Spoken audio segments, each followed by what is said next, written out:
Welcome everyone. Today we have a new tier list guide for the A rank characters for Zenless Zone 0. Now as you can see behind me, I have prepared some detailed notes with regards to each of the characters. They highlight the availability at the start of the game and also how powerful would they be after getting multiple copies of those characters and how would this affect those characters. Because it's likely we have more access to the A rank or the 4-star characters, it is important to know what you're getting from your investment and also how well they can go with the future 5-star or S rank limited banner characters, and also how good can they be with other characters in the same team. So in this video, we'll focus the availability and also usefulness of those characters at the launch of the game, 3 months into the game after you get multiple copies of those characters, and also how versatile and what are the best team comps you can use for those A rank characters with the launch of the game. Now before we jump into this tier list, if you haven't seen our previous video about the S rank 5-star tier list, definitely have a look because this will be combined. Now I have designed this tier list coming from the 3 of the best characters I want to focus on, and then 4 of the other characters we'll discuss. So it's likely we'll spend more time on the top tier A rank characters over the other characters which are more transitional as you learn the game. Now similar to our previous video, if you guys do want to know the build and also setup for the weapons and also describes for those tier lists of characters, make sure you use the links below to see some of the reference and also resources I found for those different characters. So this way, if you guys do want to invest into those characters, you know where to start with the weapons, with the describes, and also the main stats, together with sub stats. Now the first character of focus is going to be Nicole. Nicole is going to be another striking supporting character that can deal some good damage. Now my rankings for Nicole are rather high, because she is one of the only other damage dealers at the launch of the game, who has a low field requirement time, and also she's a free character that is going to be given to us by the developers. She allows the players to counter other foes and also have a great amount of AoE control. Together with the ability to combine with the next limited banner character with Zhu, who is going to be another attacker, Nicole is going to be very powerful at the start of the game and also as we go further into the game. Now coming over to one of the highlights of Nicole's skill. Nicole can pull enemies together, which allows her to deal massive amount of added damage. Now it is likely that we get multiple copies of Nicole as we play the game over the time, so the usability of her with more duplicates is actually pretty high.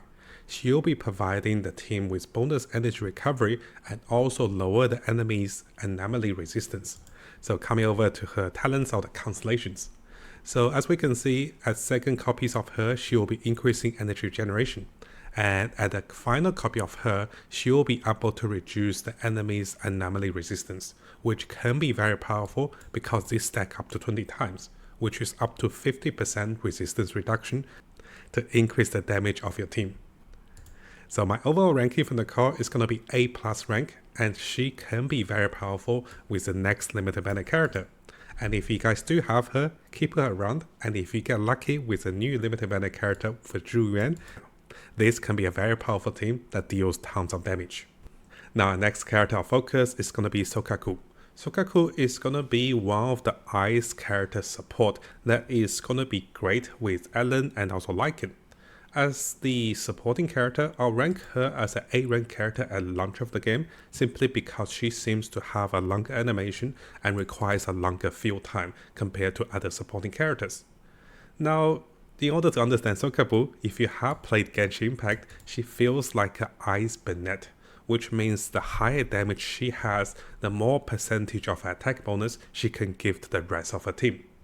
Now because of the ability to boost the team's attack, Soukaku's versatility is quite high, and as we get multiple copies of her, her usability will increase.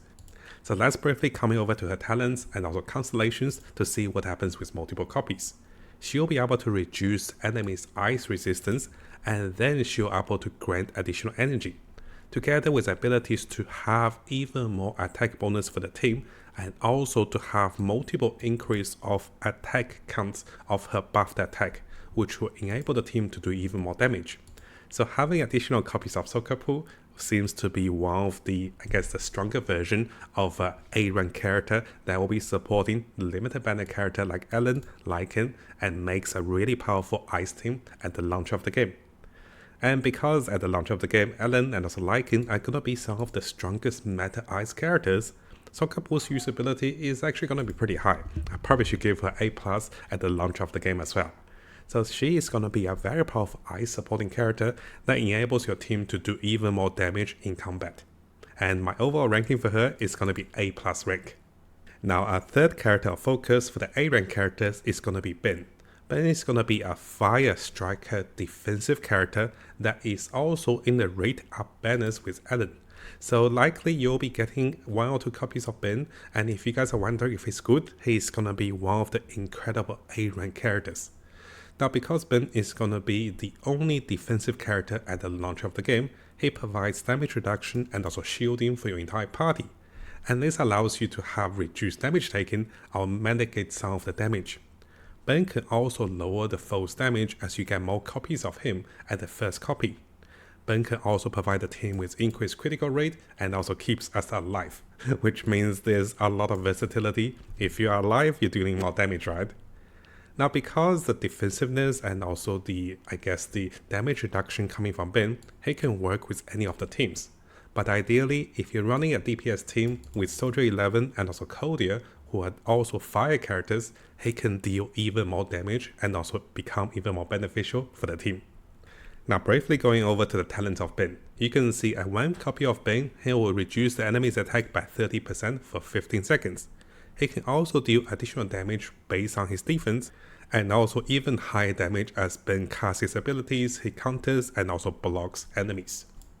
In terms of overall ranking for Ben, I have given him an S- rank as an A rank character. And yes, you guys might have guessed, Ben is gonna be one of my top tier A rank characters on my tier list for those characters. So my tier list starts with Ben, and this goes with Soukaku because Ellen will be coming into the fray, and this follows into Nicole. And those 3 characters, you might have noticed, they are not gonna be attacking characters, because ideally I want to invest more of my resource and also my experience and also items, weapons into attacking S rank characters. So this is why attackers like Anton and also attacker like Anby and also Billy, it's likely I won't be investing too much into those characters, knowing that we'll be looking for S rank 5-star character for those particular role. Now on the topic of an A rank attacker, we do have Anton. Anton is going to be an A rank electric attacker. At the launch of the game, Anton can be going with Reina and also Grace for some really nice synergies with the high rank S rank supporting characters and also dealing additional electric damage from the electric anomalies coming from Grace. Anton does have a really decent size of AoE, and as you get more copies of him, he can become self-sufficient with a shield and also increase the team's critical rate. But of course, with all the A rank characters guys, they are not designed to be endgame. They're rather designed to have some highlights, but they have their drawback. Similar to most of the A rank characters, their stats are lower. They also need enemies to be stunned or immobilized for them to deal even more damage. And in these regards, I think Anton is going to be a B rank or B+ rank attacker for some decent AoEs before we get an S rank attacker coming to electric. Now my final 3 A rank characters are going to be Anby, Billy and also Corin. If you look carefully at the notes over here, most of the ranking are going to be B rank, B+ rank and also B rank. It's not that I don't like those characters, but those characters are rather free characters that the game developer gave us at the start of the game, so it's easy for players to understand the game, to play with easy mode, to play with a longer range and also to understand how the game mechanics works. And those characters are starting free characters that is not designed to take you into the end game, and this is why the ratings can be a little lower. So starting with Anby. Anby is going to be a very easy to play starting character that we get at the very start of the game. Now because Anby is going to be one of the earliest characters we get our hands on, her set and also her toolkit is going to be very common and also very vanilla I guess. So you can see the writing over here are very basic. The next character we have is going to be Billy. Billy is going to be a physical piercing attacking unit that is going to deal damage at range.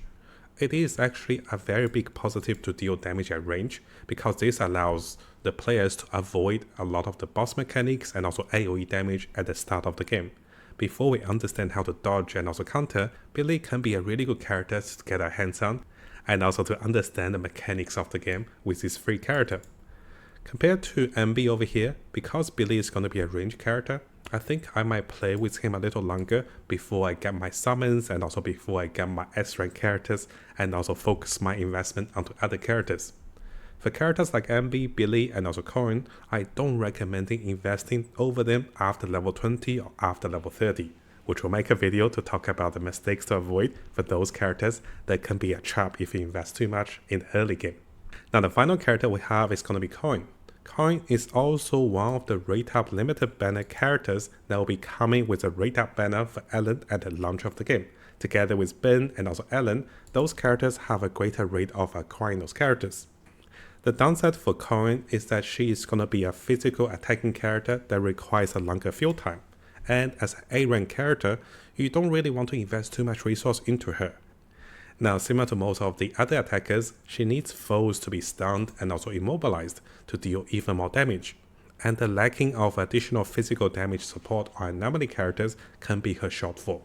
Now, it's likely we'll get a few copies of Corin, because she will be one of the rate up banner characters that will be coming very often. So getting more copies of her allows us to have increased damage against enemies, and also here she can recover additional energy.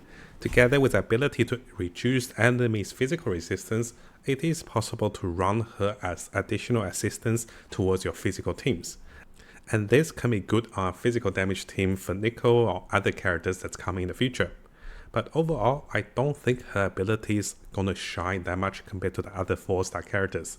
And this is why I rank those 3 characters a little lower to avoid investing too much into them and wasting too much resource. So overall, here's my summary for the A rank characters at the launch of the game. Likely I can run Ben in most of the teams, together with Soukaku and also Nicole, depending on the limited banner characters I get.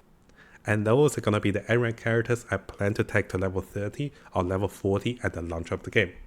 The rest of the 4 characters, they are situational, they are more of a starting character that I don't plan to invest too much unless I really need an electric attacker with Anton.